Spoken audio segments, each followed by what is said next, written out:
Could you imagine a world, well, a democracy that we live in, where your voice doesn't matter, where you have people that are pushing things down your throat for total control and surveillance against your best wishes? Well, that's exactly what's happening right now with Elizabeth Warren in the U.S. government, pushing new policies to take away your freedom, to take away your privacy, even though the democracy, the people are standing up to it, stand up against it. As a matter of fact, it has been debunked, it's been pushed back, and there's even states passing laws to prevent this from happening, to this overreach of your freedom. But yet she doesn't care. We're going to break this down. We're going to talk about what Elizabeth Warren is doing, what new technology she's pushing, why she's pushing it, why she's advocating it, how she's using lies for this, what states are doing to push back and try to protect you. You want to make sure you're in those right states, and more. When I say money is like freedom, it's really more about the freedom to transact. I mean, and just having it overall, right? If I don't have any money, if I don't have a house to live in, if I don't have an ability to buy food, I'm sort of like a slave. I'm at the whims of whoever will take care of me, whether that's the government giving me welfare or whatever it may be. But even more importantly, even if I have wealth, even if I have a lot of wealth, but I'm not able to freely transact, then I don't have freedom either. You see, our Constitution guarantees us the freedom of assembly and the freedom of speech and other things like that. But if I don't have the ability to put gas in my truck, how do I go assemble? I'm guaranteed to free assemble, but how do I get there? If I can't pay for food when I get there, how do I go? If I can't pay for a hotel room, what do I do? If I can't pay in today's day and age, if I can't pay to get a computer to go online or a phone to go on Facebook or social media, how do I have a voice? How do I have freedom of speech? And so it all starts with the freedom to transact, which is why that's the attack vector. So let's talk about what Elizabeth Warren is doing. I always kind of get a chuckle about Elizabeth Warren, just thinking about President Donald Trump, the 45th president. He would call her Pocahontas. Always got me a little chuckle. He was always good at calling names, which obviously worked against him at some point because he said mean things. I think in today's day and age where we're facing nuclear war on three fronts, a lot of people say, like, bring back those mean tweets. But he would call her Pocahontas because she claimed she was a Native American, an Indian. She claimed that. But it was a lie. It was all a lie. So she used this for clout. She used this to go into this, minority group, or this woman minority group, so she can get to this level of power. But it's all been debunked. She's not an Indian, so he called her Pocahontas. Anyway, let's talk about what she's doing. So she is going on and on and on about taking away your financial privacy and your financial freedom through the use of CBDCs, central bank digital currencies. Now, you should know about this if you've been listening to me at all, because it's something I talk about quite a bit. Let me play this clip right here. We'll set up the context, and then we'll dig into exactly what is going on here. Not that banks do wrong.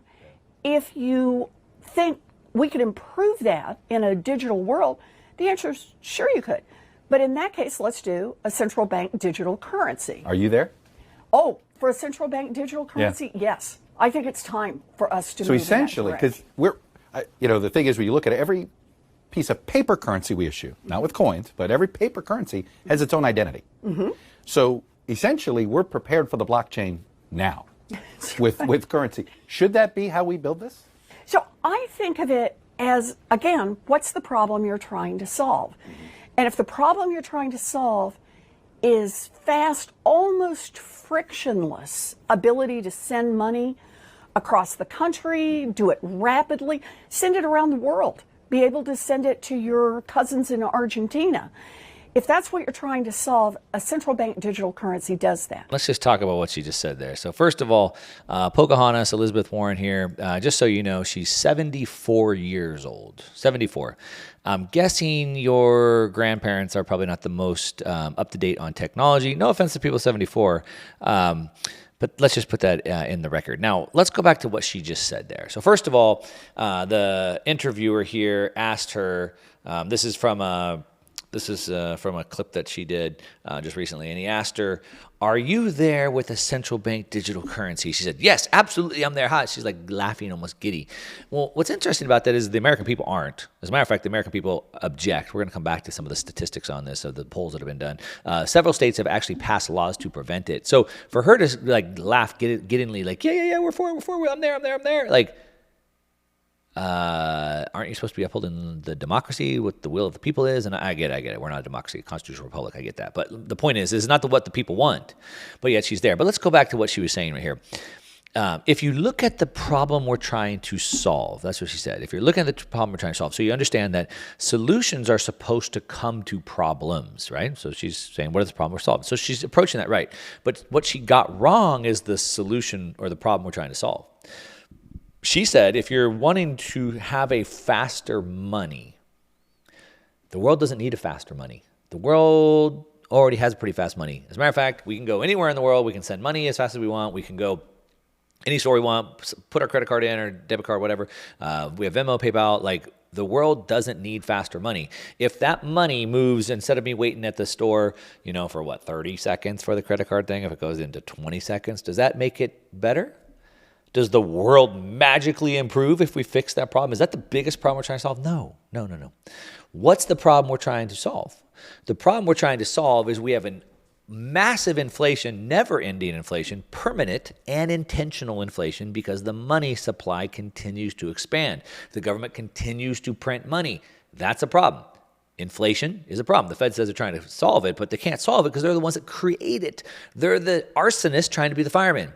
So we have this never-ending inflation. It's permanent and intentional because of the monetary supply. That's a problem. So how would we solve that? We need a fixed supply. We have another problem. That is censorship. They want to censor transactions. They want to say who can and cannot pay. Take away your freedom through freedom to transact. That's a problem. So we need something that's censorship resistant. The other problem is that 2 billion adults in the world today have no access to banking because they don't have permission to join. So we need something that's permissionless. We have a problem with borders. Each country has their own laws, rules, regulations. We need something that's borderless. Those are the problems we're trying to solve. CBDCs don't solve any of those problems, so she's got it completely wrong. But, don't fault her. She's old. She doesn't understand what she's talking about. Let's hear the rest. And you don't really need a stable coin for that. You've already got a dollar denominated. You don't really need a Bitcoin to be able to do that. So then the question becomes, so what is it that the Bitcoin, what problem is it solving for? And now we get into a very different space. So what problem is Bitcoin solving? Well, I just laid them out for you. Permissionless money, censorship-resistant money, immutable money, fixed, limited supply money, decentralized so nobody can control it, no human, no man can corrupt it. That's what we need. Now, I get it. She doesn't understand this. But actually, that's not the problem. We're going to dig more into her policy, and we're going to talk about this new bill that she just put forward that has massive implications for your wealth and your freedom. And it shows she does know what Bitcoin problem is being solved, or problem Bitcoin is solving. She does get it, and you'll understand that when we talk about the bill that she's trying to put forth. What she's trying to do is make sure you don't have the freedom you want, and her, let's call it regime, it's not even going to be there for much longer, has total power and control.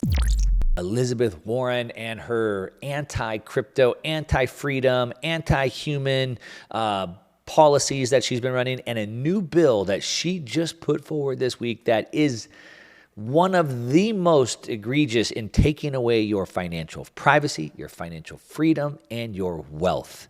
She is literally running in the land of the free.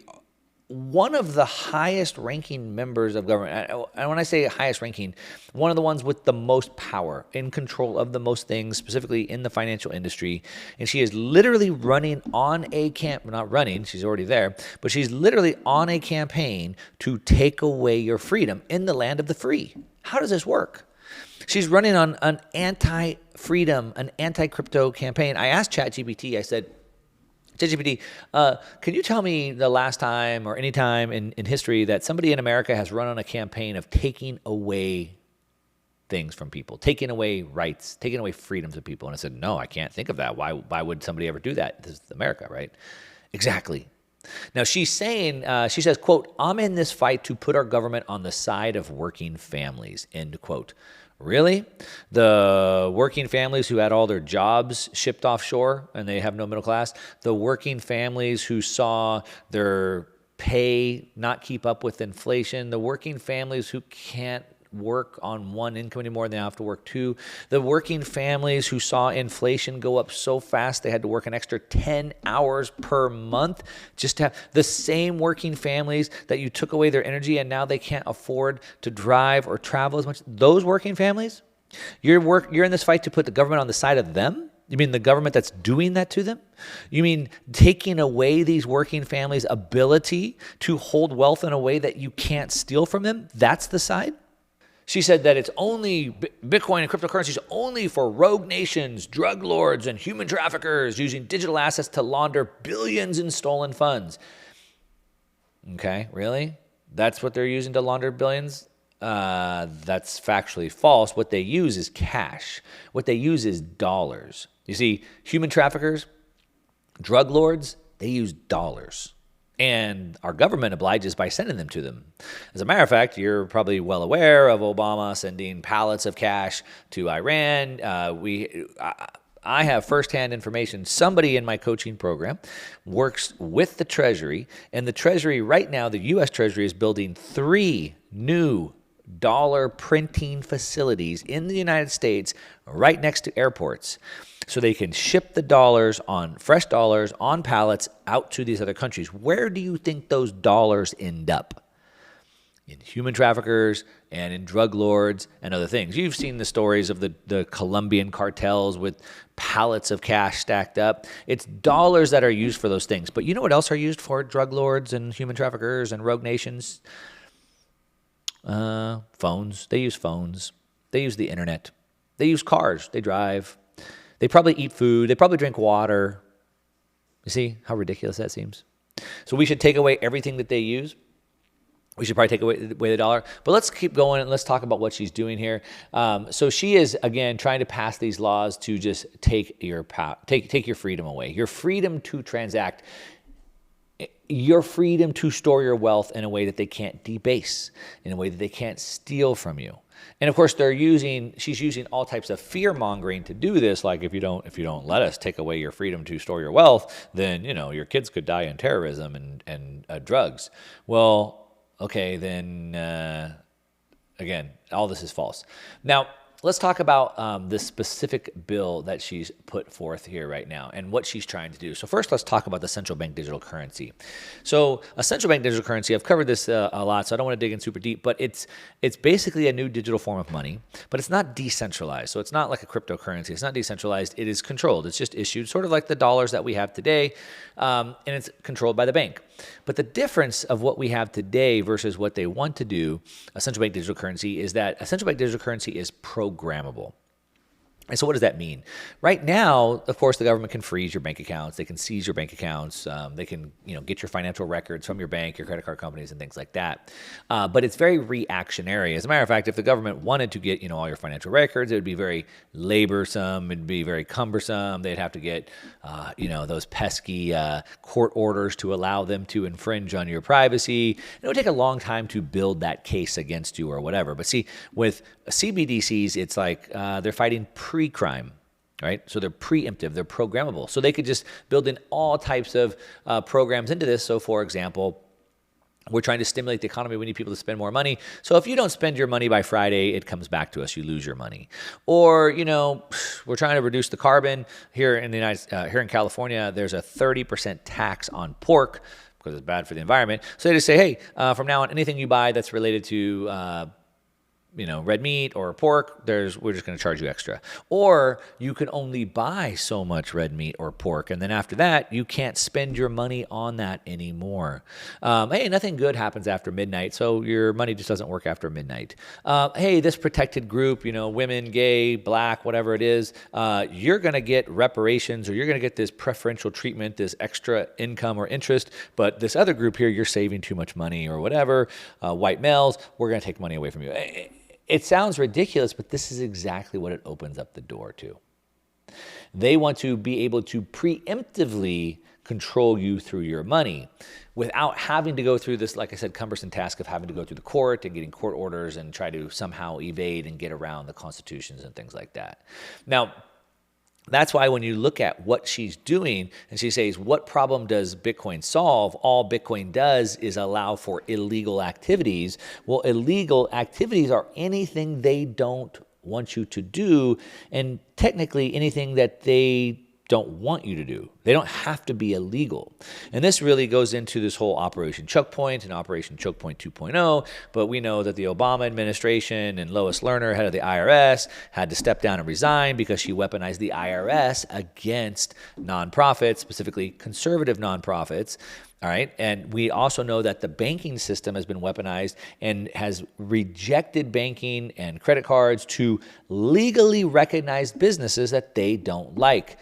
Now, these might be, taboo, let's just say, potentially, pornography companies, OnlyFans, things like that. But even like drugstores, like pharmacies, but also like hunting stores that sell guns. So you have guns, and they're taking away their ability to have banking and credit cards, even though they're legal businesses in this country. So you see, it's not about passing laws, it's anything they don't want. And so that's illegal. Anything that's associated with anything they don't like, and they want to be able to have control over that. So this is what she's saying. This is the word. What problem does Bitcoin solve? Well, it solves that. It solves me not having to have permission to be able to use my money. It solves me not having to be able to have them steal that money from me. I talked about this when I played that interview clip earlier, how absurd, not just absurd, but how contradictory this is when we live in a constitutional republic, you want to call it democracy, whatever it is, where the will of the people, where the government is of the people by the people. See, the government is of the people by the people. Elizabeth Warren and her elite crew, wannabe elite crew, let's call them that, they do not rule us. They're not kings. She's not a queen. She is there as a representative of what the people want, a government of the people, by the people, for the people. So the people have a voice of what we want, and the people have spoken. The people do not want a CBDC. The people will do anything they can to prevent a CBDC, but yet she's still trying to ram it through your throat. Who is she? She is no king or queen. She is no ruler. She is no elite. She is only there to do our bidding for us. So let's take a look at some of this. So we can see that we have several states that have heard what the actual people want. Of course, they all happen to be red states that actually happen to listen to what the people want, not to make this a left or right thing.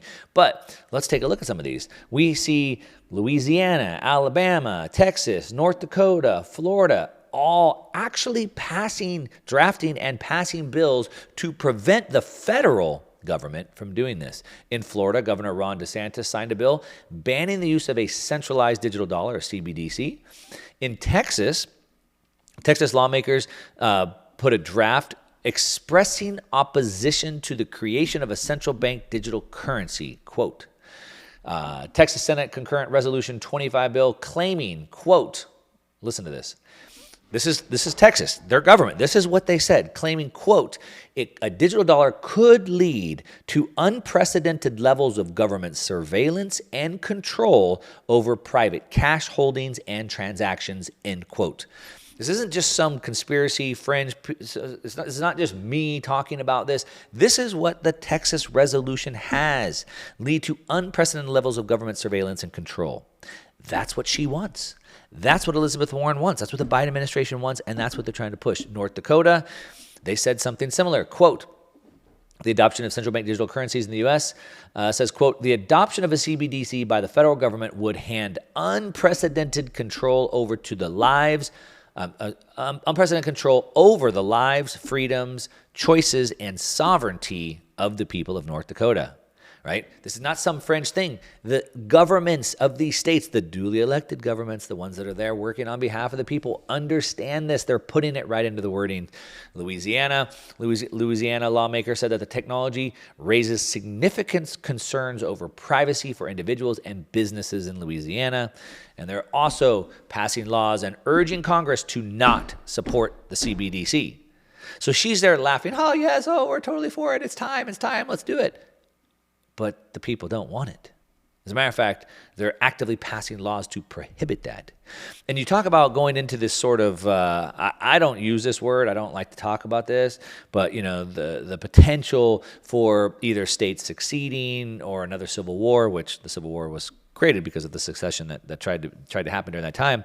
But this is what drives us to this. This is when you have states that listen to what the people want, and you have a government that's trying to ram things down their throat that they do not want. And then, of course, you have the divide between the red states and the blue states. The blue states that will just go along with whatever the federal government wants, and the red states that listen to the will of the people. This is what leads to that. And it's really from the unprecedented growth and growth of power by the federal government. You see, laws should not control every single little piece of our lives.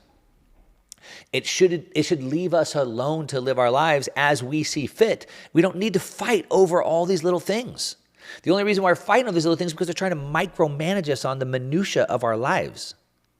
If the laws were simple, so that people could understand them, they were set in stone, so that we could plan our lives based off of them, and they were applied to each of us equally, we could all just get along. We could all just agree. But when they try to micromanage us on every single little detail of our lives, it divides us. And when they start to apply this law arbitrarily, that's why they write them so vague, so we don't really understand them, and then they selectively apply them, it creates division.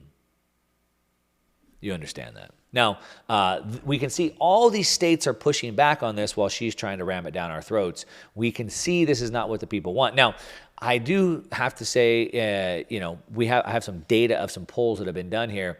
The truth is that still, because this is still so new, not everybody knows about this. Not everybody understands the dangers that are here. And unfortunately, today, not everybody understands the threat to our freedom.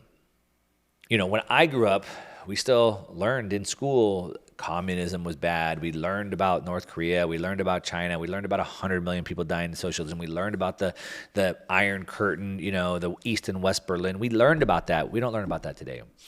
And so today, freedom doesn't seem as important as it used to. So there's a saying that a fish doesn't know it's in water, right? You don't realize the need for freedom or how important it is until you've lost it. And you see, growing up, when we were taught these things, we at least learned it that way. And unfortunately, for most people, they're going to have to relearn it the hard way. And so we haven't been taught this, but we can see, based off of some data, some polls that have been done, the Cato Institute did a poll. It says that twice as many Americans oppose a CBDC as those that favor it. Twice as many are against it.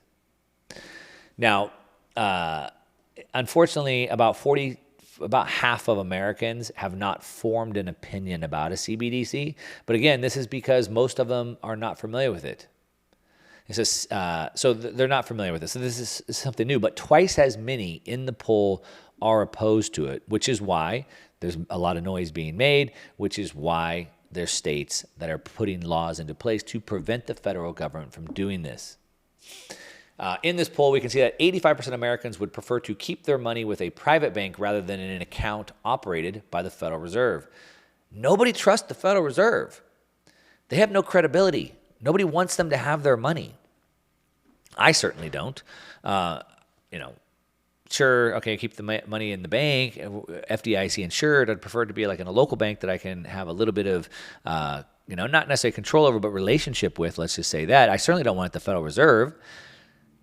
Nobody wants that. Nobody wants a central bank digital currency, but yet here we are. Now, I want to talk specifically about the bill. Now, I do want to say Elizabeth Warren has a horrible track record of getting bills passed. As a matter of fact, I think she's something like 300-0. I have the data, the stats. We're going to read through this in a minute. Let's hope this is not her first bill that she gets through. Let's hope that she continues to hit the wall over and over and over. Because, as I said, this is a big problem. As a matter of fact, we can see how big of a problem it is in other countries where they're already trying to do this, like in Nigeria, for example. They tried to force everybody in Nigeria to use it when they didn't want it. They said, why would we use this CBDC from Nigeria? It's the same thing that we have now. The problem that we have with the money, this is what they said in Nigeria, the problem we have with the money is that you print too much of it and it continues to lose value. I continue to have to get more and more money to buy the same goods and services. So why would we want to use the same thing but just digital? We don't want that. But they didn't listen to the people. They tried to force it on them anyway, 200 million people. They tried to force it on everybody, first with a carrot, hey, we'll give you discounts if you use it. Then it was a stick, hey, now you can only get so much cash out. And they wrecked the entire economy, forcing people. They forced people underground into black markets and things like that, and they finally had to cancel it. It was that bad. And so this is already what we can see. This is already starting to frame up. In Canada, the Central Bank of Canada did some polls, and they said the people don't want it. There's no reason why we need to push it. Even in Canada, with Justin Trudeau. But here we have Elizabeth Warren trying to push us. Now, if you want to protect yourself, you have to figure out how to make more wealth outside the system, which is one of the reasons why I've been focused on alternative investments for most of my career. You've probably heard me talk about a friend of the program, Dutch Mendenhall. He's the co-founder and CEO of Rad Diversified, and he's also the president of the Alternative Investment Association. And he wrote a new book called Money Shackles. And these money shackles are basically ideas that sort of hold us back and hamstring us, things that we were told, like go to school, get in debt, get a good, buy a good car, whatever, things like that. But those are wrong, and they actually work against your path to having the American dream. And he wants to help redefine the American dream. He's on a mission to be at the forefront of the greatest financial change in American history, and to look beyond Wall Street and instead look to alternative investments. If you want to figure out how to do that, if you want to learn how to revive your own American dream, then get the book. Get the book that he just wrote called Money Shackles. And you can learn more about the book if you go to therad.com. That's THERAD.com, therad.com. Break free from your money shackles. Visit therad.com. Let's take a look at Elizabeth Warren and the power that she wields and what she's trying to do. So first of all, Elizabeth Warren did run for the presidential candidacy in 2020. The rumors are in the political circles that in order for her to step down out of that race, she was given significant influence in the government. As a matter of fact, some political analysts say that she might be the third most powerful person in Washington because the amount of government bodies that she was given power over and control over are some of the most important and have the most weight. So there was some horse trading that was done. She agreed to step down to let Biden win. In exchange, she got a lot of power and control. She's on the Committee for Armed Services, Subcommittee of Emerging Threats and Capabilities, Subcommittee on Personnel, Strategic Forces, Committee on Banking, Housing, Urban Affairs, Subcommittee on Economic Policy, Subcommittee on Financial Institutions, Consumer Protections, Subcommittee on Securities, Insurance Investments, Committee on Finance, Committee on Healthcare, Social Security, Pensions, Family Policy, Taxation, IRS Oversight. You get the idea. She's anything and everything to do with your money, your financial future, she's in charge of. They've given it all to her.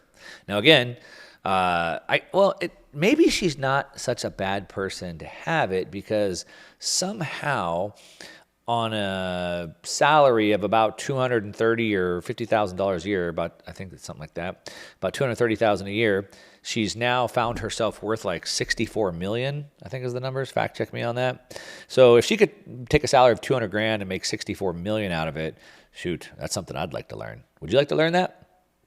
Maybe she is the right person to run our money because she sure knows how to make money out of nothing.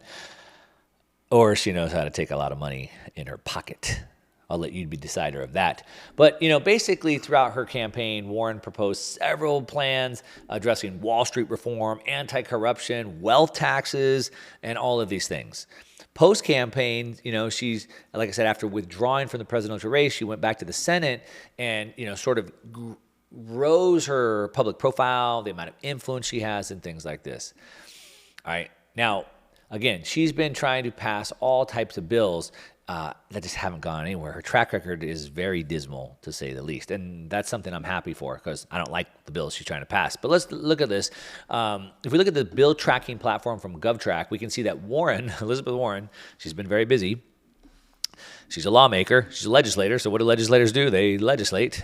She's introduced 330 bills over the last 11 years as a senator. Now, let me just say, I learned this. My dad taught me this when I turned 18 and I was able to vote, that any law that you're going to go vote for, he told me this every time I went to the voting booth, any law that you're voting on, whether it's good or bad, is less freedom. Okay, remember going back to what I said earlier about laws should be simple, that we can all understand them, and they should be set in stone. They should be applied equally. But every year we get hundreds and hundreds, if not thousands, of new bills, laws, regulations, rules passed. We can't even keep up with them. She alone has introduced 330 in just the last 11 years. It's insane. What do we need 330 laws for? And that's just her in 10 years. Now, out of these, only one, a very obscure bill, only one has been enacted. One out of 330. What was that one? National POW MIA Flag Act. So prisoners of war, missing in action. Hey, you know, my dad went to Vietnam. I'm all for that. She passed a bill which requires the prisoner of war, the POW MIA flag, to be displayed alongside a U.S. flag on some federal property. Okay, first of all, what the heck do we need a law for that? Like, what a friggin' waste of time. What a waste of money to even have somebody in there legislating laws, voting on laws. Can we hang a POW flag next to an American flag? Okay, cool, like whatever, right? That's the one. Out of 330 bills, we paid her millions of dollars to go create all this fuss and mess. She's got one bill through. All right, now, will this be her second? I don't know. Let's take a look at it. So there's this AML, anti-money laundering bill. But the problem with this bill is it could literally shut down the entire cryptocurrency industry, which of course is the point. The point is not to regulate it. The point is not to make it safer. The point is, like, well, I guess to regulate it, but regulate it out of existence. So basically, this bill would extend the Bank Secrecy Act to include cryptocurrency transactions, and it imposes very stringent reporting, which is KYC, Know Your Customer requirements, which basically means under the law of KYC, you, as a private citizen, are not allowed to transact in over $10,000 without collecting information, knowing who you're dealing with. If you do, you go to prison. Banks aren't allowed to do this. And so basically every transaction, they have to know who that customer is. There's another rule, it's called the travel rule, where your information travels along with those transactions. But in this case, the KYC, they want to require all these cryptocurrency pieces every time that that transaction hops from one to the next to collect this KYC. The requirement to report transactions involving unhosted wallets or private wallets could put a heavy burden on crypto exchanges and wallet providers. So basically, you don't have the ability to transact, or I should say, to hold your own money on your own.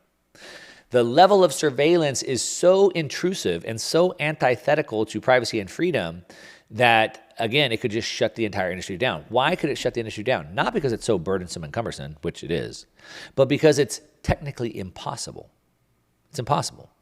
There's no way for this information to be collected and transferred between all of these steps. It just doesn't work that way. That's not how technology works. I'm sorry, Elizabeth Warren, you're 75 years old, you don't understand this, and I'm sorry if you're 75 and you're very smart technically.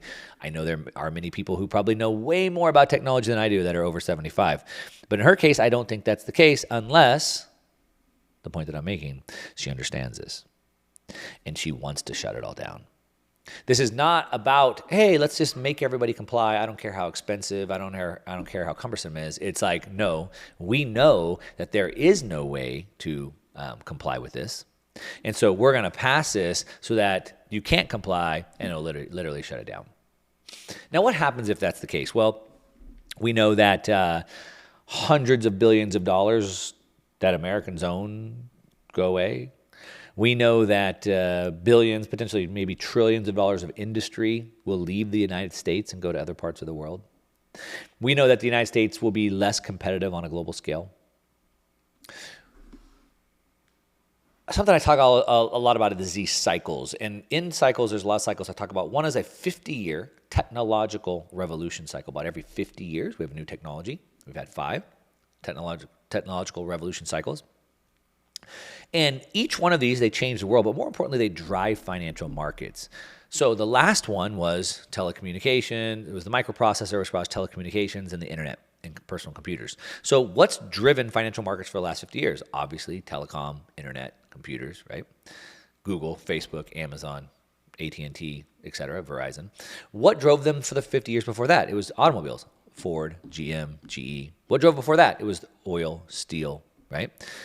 So what's kept the U.S. in position of power financially for the last 50 years has been our ability to innovate and outcompete the world with Facebook and Amazon and Google and all these Cisco and all these different things. If the U.S. decides to take this approach like Elizabeth Warren wants and shut down the next technological revolution, the U.S. will find itself out of the next revolution. The U.S. will find itself going back into the dark ages and will miss this boom. This has massive implications, not just for you, but for your kids and for your grandkids, and even further down the line. It's a big deal. Talk to your lawmaker, voice your concerns, make sure you show up on these polls. Let's push back on this with everything that we can. Anyway, if you're just tuning in and listening to the Mark Moss Show, talking about Elizabeth Warren on the warpath to take away your financial freedom and privacy, hopefully this is not one of the bills that she gets through. Let's go ahead and vote for that. But that's what I got. Thanks so much for listening. Until next time.